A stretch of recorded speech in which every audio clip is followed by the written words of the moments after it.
I want you to try and picture this. Just imagine a room full of the world's most powerful CEOs. Right, the heavy hitters. Yeah, exactly. The people basically running the global economy. So they are gathered at this high-level summit at Yale, surrounded by the ivy-covered walls and all that prestige. And they are asked a really simple but terrifying question about the future of artificial intelligence. It sounds like the setup to one of those high-stakes thriller movies. You know the exact scene right before the disaster strikes. It really does. And the results of that poll were, well, let's just say they were startling. Actually, startling might be way too polite. They were completely existential. 42% of these CEOs said they believe AI has the potential to destroy humanity within 10 years. That is just a massive, heavy statistic. I mean, we aren't talking about disrupting the market or changing a supply chain here. We are talking about an extinction-level event. Right. And yet, and here is a cognitive dissonance that I just can't quite wrap my head around. 45% of those exact same people said that AI is going to be more transformative than the internet, more transformative than the automobile, and even more transformative than fire.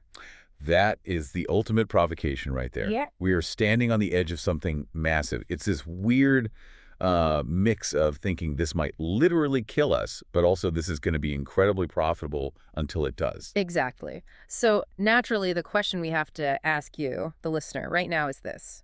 We know what happened when machines replaced muscle, right? We have the history books for that. We saw the Industrial Revolution. We saw the tractor replace the plow horse. But what actually happens to us when machines start replacing thinking? And that is the absolute core question of our deep dive today.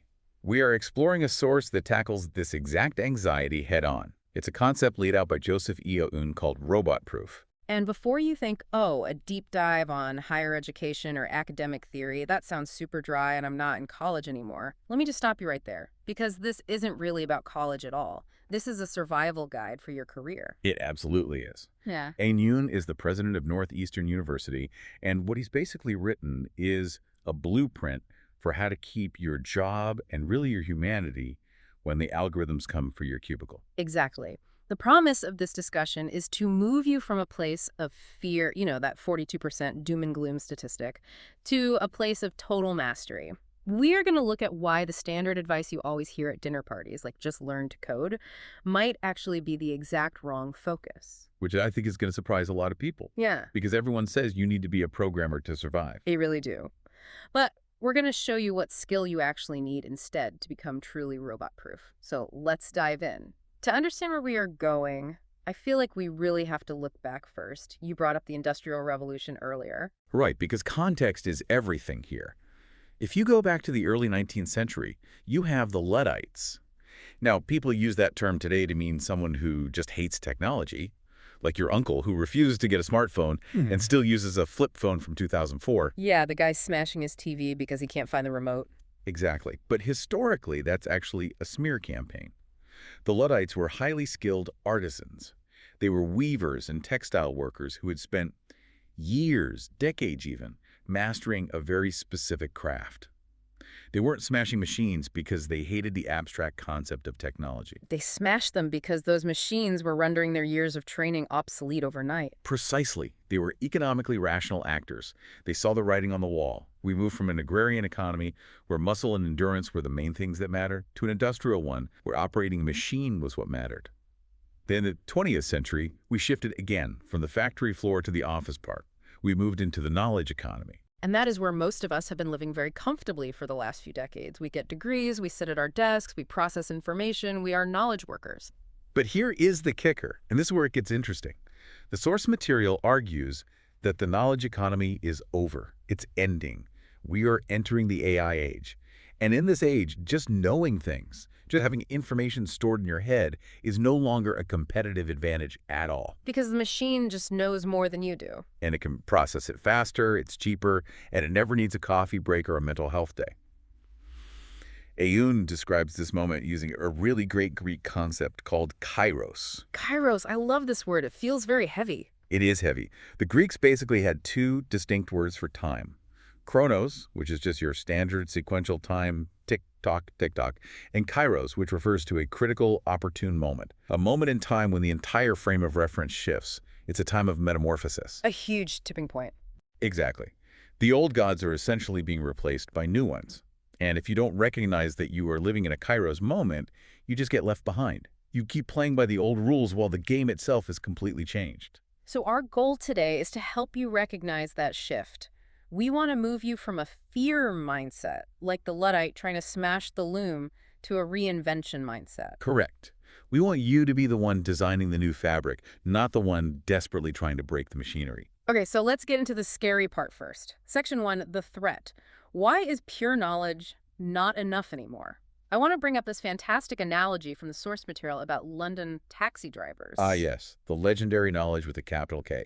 This is genuinely one of the most fascinating examples of human cognitive potential ever studied. For decades, to become a black cab driver in London, you had to pass this incredibly rigorous test. And it wasn't just a standard driving test, right? You didn't just parallel park. No, not at all. You had to physically memorize 25,000 streets and 20,000 landmarks. It took years of intense study. Candidates would ride around London on mopeds with clipboards, literally hard-coding the map of the city into their biological brains. That is just It's intense. so intense Yeah. that neuroscientists actually ran studies on these drivers. They found that the process physically changed the structure of their brains. Their hippocampi, which is the part of the brain responsible for spatial navigation, got significantly larger than the average person's. That is incredible. They basically terraformed their own brains for their job. And for a really long time, that brain power was their ultimate value proposition. That was exactly why you paid them. You weren't paying for the physical car ride, you were paying for the massive database in their head. But ask yourself this, what is that specific skill worth today? Well, I have GPS on my phone, I have Waze, I have Google Maps. Exactly. AI and satellite navigation have rendered that specific, intense cognitive labor nearly worthless in terms of an economic advantage. A teenager with a smartphone can navigate the streets of London just as efficiently as a veteran cabbie. That is terrifying. If you spent 4 years of your life memorizing those streets, it's almost tragic when you think about it. And the sobering part is this applies to almost everything. If your job mostly consists of retrieving information, organizing data, or processing standard rules, you are the London cabbie. Right. And AI is Waze. But wait, the source material makes a really important distinction here that I want to highlight. It's not that expertise doesn't matter at all anymore, right? I mean, if I need a complex heart surgery, I definitely don't want a guy who just watched a YouTube video doing it. Correct, and that is a crucial nuance. Aoun uses the really practical example of an electrician. You can easily watch a YouTube video on how to change a complicated breaker box. That is pure information retrieval. But if you, as an entirely untrained person, try to actually do it based solely on that video, I am going to burn my house down or electrocute myself. you burn the house down, exactly. So expertise still absolutely matters. But the kind of expertise we value is shifting. We have to stop trying to compete with machines on the exact tasks they were explicitly designed to win. Which leads us perfectly into the trap of convergent versus divergent thinking. Can we break that down? Because I think this is the absolute key to understanding where we are most vulnerable right now. This is a fundamental concept. Convergent thinking is basically solving a problem that has a single, verifiable correct answer. 2 plus 2 equals 4. What is the capital of France? How do I optimize this specific supply chain based on these exact 5 variables? It's logic puzzles, standardized tests, basically the stuff we all spent 12 years of school getting graded on. Right, and guess what? AI is already infinitely better than us at convergent thinking. It's faster, it doesn't make simple calculation errors, and it can hold millions more variables in its mind at once. If your daily work is primarily convergent thinking, you are firmly in the danger zone. Okay, so we fundamentally cannot outcalculate the calculator. No, you can't. But then there is divergent thinking, and this is creativity. This is connecting totally unrelated dots. This is, as the source playfully quotes from Alice in Wonderland, believing 6 impossible things before breakfast. It's the messy stuff, the weird, distinctly human stuff. It's asking questions like, why are we even using this supply chain in the first place? Or what if we completely reinvented the core product to serve a different market? AI really struggles with this because AI is inherently backward-looking. It is trained entirely on data that already exists. It can predict the next most logical word in a sentence perfectly, but it struggles to imagine a paradigm that has never existed because it literally has no training data for it. Okay, so if AI takes all the convergent tasks, the routine, the logical, the right answer stuff, what is actually left for us? That is the million-dollar question. And the answer provided by the source is a completely new educational framework called Humanics. Humanics. It sounds a little bit sci-fi, almost like a cyborg upgrade or something. It does sound futuristic, but it's actually deeply grounded in reality.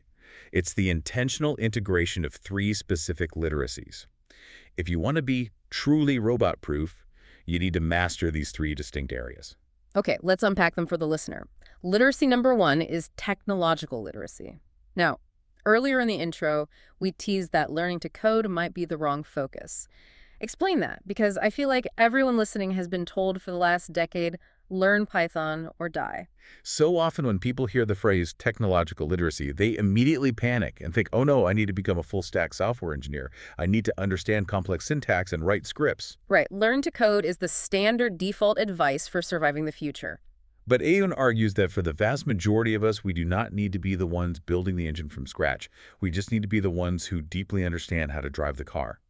Technological literacy means understanding the underlying logic of the machine. How does it actually tick? What are its real capabilities? And crucially, what are its blind spots and limits? So it's not about writing the algorithm yourself, but understanding what the algorithm is doing to the information you're giving it. Exactly. It's about refusing to be a passive user. If you use a tool like ChatGPT or an automated financial trading system, you need to understand the underlying mechanics well enough to know when it's working perfectly and when it's completely failing. You need to know how to wield the tool, not just let it dictate your workflow. You have to understand that a large language model is a probabilistic prediction engine, not an absolute truth machine. That makes a lot of sense. And it really lowers the barrier to entry, too. You don't need a 4-year computer science degree, but you absolutely cannot be illiterate about how the software dominating your industry actually works. You have to be a highly informed power user. Precisely. Yeah. Which leads us directly into the second literacy, which I think is arguably the most urgent one right now in the corporate world, and that is data literacy. This feels huge because we are just swimming in data every single day.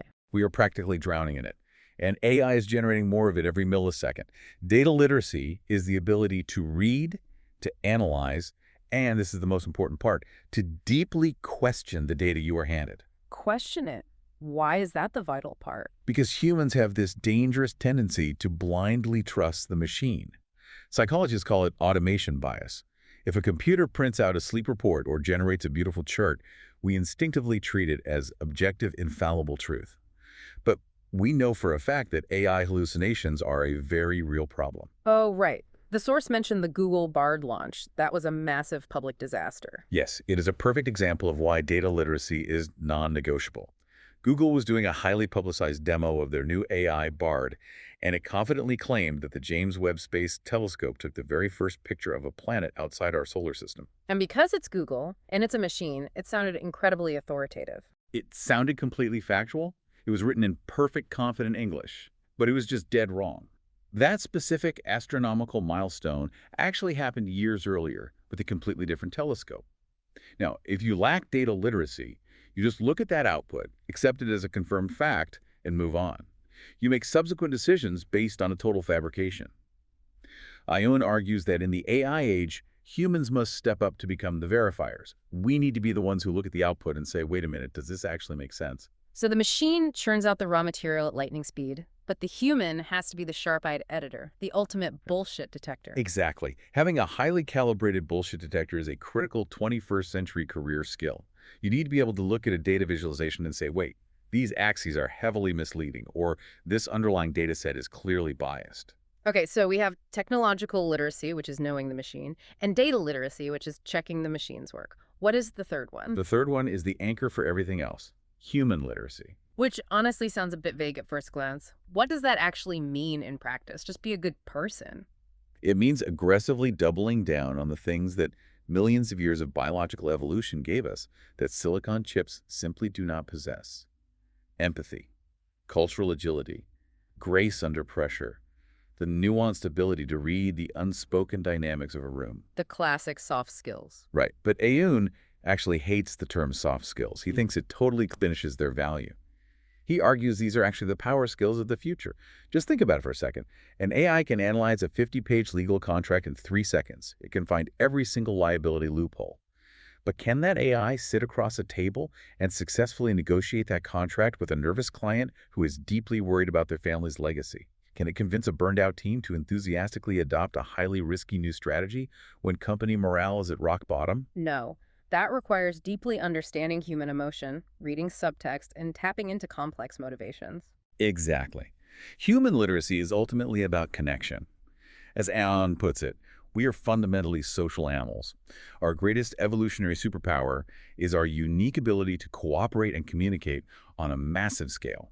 In a world flooded with AI-generated content, the genuine human ability to connect with another human becomes a premium, high-value product. If I just need the raw answer, I'll ask a bot.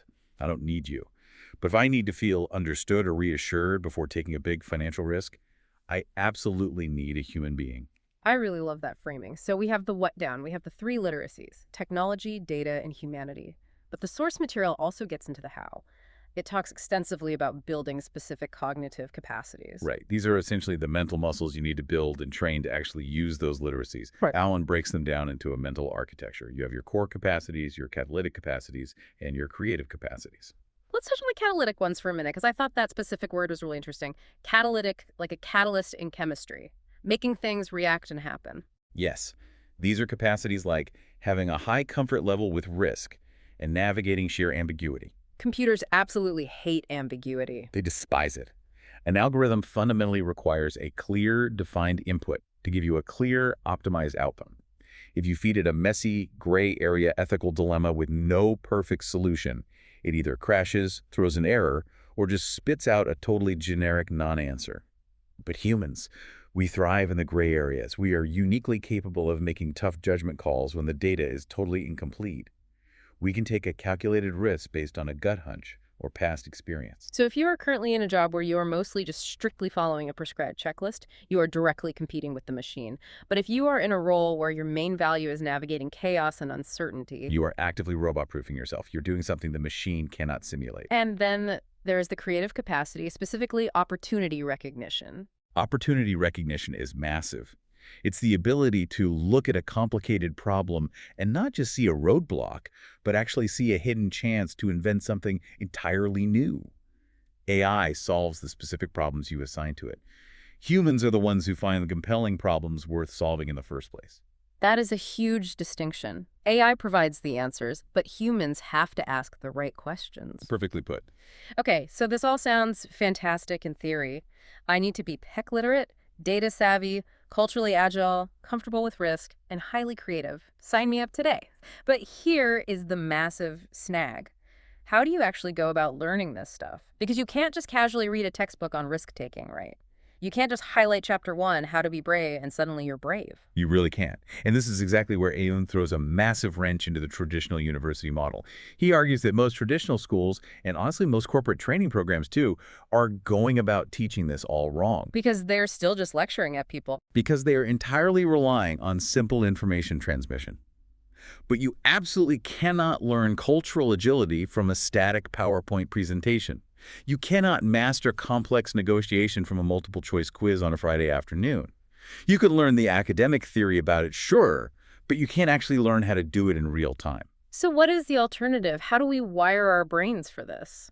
Well, in a moment, we're going to dive into the specific learning method that Aoun says is absolutely non-negotiable for the future. And spoiler alert, it involves getting completely out of the traditional classroom. But first, I want you, the person listening right now, to pause for a second. I want you to mentally scan through your last week at work. Just quickly look back at your calendar. It's a really illuminating exercise. How much of your week was strictly routine? Just answering standard emails, filling out the exact same spreadsheets you fill out every week, or sitting in an update meeting where nothing novel actually happens. And compare that to how much of your week was genuinely novel. Were you dealing with a messy, highly emotional, human conflict? Were you forced to invent a completely new process from scratch because the old one broke? If your honest answer is that your week was mostly routine, you should probably be a little worried. You are definitely in the danger zone we've been talking about. Because routine, predictable tasks are exactly what the algorithms eat for breakfast. They absolutely are. But if you want to aggressively wire your brain for that high-value novel work, the source material says there is really only one effective way to do it. It's a methodology called experiential learning. The anti-classroom. The anti-classroom, precisely. So define experiential learning for us, because on the surface it sounds a lot like just learning by doing, which is a bit of a corporate cliche at this point. It is learning by doing, but it is structured in a very specific, intentional way. It's about the deliberate integration of rigorous classroom study with messy, real-world action. We're talking about immersive co-ops, deep internships, or intense global field experiences. But the psychological mechanism that makes it work is a cognitive concept called transfer, specifically far transfer. Okay, unpack that for us. What is the difference between near transfer and far transfer? Pure transfer is relatively easy. It's when you learn a specific math formula in a quiet classroom and then successfully solve a very similar math problem on a quiet test a week later. Or learning a specific set of Excel macros in a training seminar and then using those exact same macros at your desk. AI is incredibly good at near transfer. Right, because it's just basic pattern matching. Exactly. Far transfer, on the other hand, is incredibly difficult. It's when you learn an abstract concept in a book, let's say the academic principles of conflict resolution or environmental sustainability, and then you are forced to successfully apply those principles in a highly chaotic, high-stakes situation in a foreign country where you barely speak the language and the person you are dealing with is actively angry with you. That is a massive cognitive leap. It is a massive leap, and that exact leap is where genuine human learning happens. When you are suddenly thrown into a completely novel context, your brain is forced to rapidly rewire itself. You have to improvise on the fly. You have to simultaneously use all those cognitive capacities we just talked about. You are using systems thinking to understand the environment, empathy to read the angry person, and risk assessment to decide your next move all happening at once in real time. The source material actually had some fantastic concrete examples of this. I want to talk about Jackie. Yes, Jackie. Her story perfectly illustrates this. She was an environmental science student. Right. So picture her in the classroom. She is learning all the core theories about sustainability. She's looking at detailed spreadsheets of historical crop yields. She's memorizing the ideal soil pH balances. And all of that foundational knowledge is highly valuable. But then, as part of her experiential learning, she goes on a co-op placement to a rural permaculture farm all the way in Costa Rica. And very suddenly, the clean spreadsheet is no longer the reality she's dealing with. Not at all. Suddenly, she is physically dealing with knee-deep mud. She is dealing with highly unpredictable tropical weather patterns that wash away weeks of work. She's dealing with the complex local culture of the farmers, who might have entirely different immediate survival priorities than what her pristine textbook says is the optimal long-term strategy. She is forced to grapple with the incredibly stubborn physical reality of a living ecosystem. She can't just flip to the back of the book to look up the right answer when a storm hits. No, she can't. She had to take the raw academic theory and figure out how to apply it to a messy, chaotic, constantly shifting reality. That intense experience essentially robot-proofed her fundamental understanding of environmental science, because she now intimately understands the context of the work in a way a static database literally never could. An AI system knows the textbook definition of what permaculture is. But Jackie actually knows how to execute permaculture when it randomly rains for 3 weeks straight and the equipment breaks. That's a huge difference. There was another story in the source that I absolutely loved, and that was Bennett, the young startup guy. This one felt very visceral to me because it directly deals with the concept of failure, which machines also don't really process the way we do. Bennett's story is a flawless example of building resilience through experience. So he was a dual computer science and finance major, highly motivated guy. He goes out and starts his own company while still a student. It was basically a boot camp style education company designed for high schoolers. And it's going great. He's scaling it. He's actually making real money. He's living the total dream, the successful young tech entrepreneur. And then, seemingly out of nowhere, the massive wave of generative AI hits the market. And almost overnight, his entire lucrative business model gets swallowed whole. The new AI models could effortlessly do exactly what his paid human tutors were doing. They could generate study guides, grade essays, and check coding homework, but they could do it instantly and for practically zero cost. Ouch! That is literally the exact nightmare scenario we talked about at the very beginning of the show playing out in real life. It is. Now, if Bennett had just been trained as a standard routine worker, he probably would have just panicked, folded the company, and given up. But the intense hands-on experience of building and running that startup was the actual lesson. Because he had built those catalytic capacities, he was able to pivot. He instantly recognized the existential threat. He quickly analyzed the rapidly shifting new landscape, and he successfully pivoted his operations to a totally new idea. He launched a venture studio that actually used AI chatbots to optimize marketing for other companies. So the crushing failure of his first business was actually the necessary experiential learning that directly made him successful in the second one. Exactly. He deeply learned adaptability. He learned opportunity recognition in the face of disaster. You absolutely cannot learn how to successfully pivot a failing business while your revenue is dropping to zero from a theoretical textbook.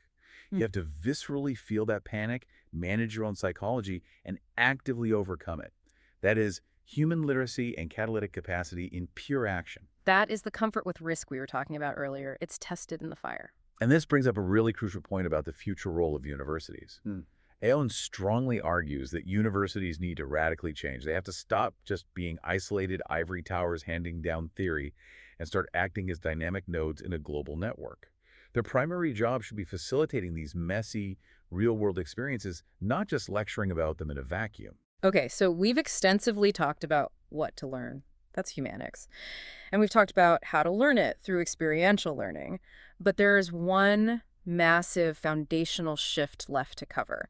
And honestly, this one might be the hardest for people to accept because it goes against practically everything we were raised to believe about our careers. It really does. It's the fundamental shift in when we learn. Most of us have this very linear model deeply ingrained in our heads. You go to school until you're 22, maybe 25 if you stay for a master's degree. You get your diploma, then you go work for 40 straight years using what you learned, and then you finally retire. Right. It's the classic one-and-done model. You fill up your intellectual gas tank in your early 20s, and you just desperately hope it lasts for the entire cross-country road trip of your career. And Aoun explicitly says this exact model is now a career death sentence. It is absolutely dead. And we have the hard data to prove it. Yeah. The estimated half-life of a learned professional skill is now officially less than 5 years. Wait, just 5 years? Yes. And in the fast-moving tech sector, it's actually closer to 2.5 years. So let me get this straight. If I spent months learning a complex new software program just 3 years ago, half of that hard-earned knowledge is already completely obsolete today. Essentially, yes. Yeah. That is the harsh reality of the Kairos moment. So if you graduate college at 22, by the time you hit 27, your expensive degree has literally lost half of its market potency. By 32, you are essentially running on fumes. And by 40, you are functionally illiterate in your own chosen field if you haven't been aggressively learning entirely new things along the way. Wow. I mean, that is just exhausting to even think about. It feels like being trapped on a treadmill that just keeps speeding up every single year. It is deeply daunting, but it is the reality we have to face. We have to completely shatter our old mental model of college, then career, then retirement. Sure. We have to shift to what Aoun proposes, which he calls the 60-year curriculum. The 60-year curriculum, meaning I am literally stuck in school taking exams until I'm 80 years old. No, not in school. In the traditional sit-in-the-cramped desk sense. You aren't sitting in a massive lecture hall taking multiple-choice tests for 60 years, but you are constantly, purposefully topping up your skills. Kind of like a software subscription service, but for your own brain. That is a perfect analogy. Aoun envisions the future of the university becoming very much like a lifelong subscription service. You don't just graduate, walk across the stage, shake a hand, and say goodbye forever. You stay actively connected to the ecosystem. You continuously dip back in whenever you need an upgrade. The source specifically mentions these concepts called micro-credentials and stackable skills. How do those work in practice? This is the actual delivery mechanism for the 60-year curriculum. In the near future, you won't necessarily need to stop your life, quit your job, and go into massive debt for 2 solid years just to get a traditional MBA. Instead, you might take a highly focused, intensive 6-week module specifically on AI ethics and global supply chains. Because that incredibly specific slice of knowledge is exactly what you desperately need to solve a problem at your job right now. So it's basically just-in-time learning. Exactly. Just-in-time learning. I really like that concept. It's almost like downloading a new skill directly into your brain, like in the Matrix. You know, like, I know Kung Fu. Right, but a bit slower. And with significantly more homework attached. But the underlying principle is exactly the same. It's all about maintaining extreme professional agility. If your industry suddenly shifts overnight because of a new AI tool, you don't panic. You just reach into the network, grab the specific micro-credential you need to master that tool, and immediately pivot your role. You continuously stack these specific micro-credentials up over a lifetime to tangibly prove your evolving expertise. But this completely changes the fundamental definition of what an alumni even is, doesn't it? It radically changes it. Right now, being an alumni basically just means the university calls you once a year during dinner to politely ask for a donation. Yeah, that is painfully accurate. Hey, remember the fun you had here? Please give us money. Exactly. Hmm. But in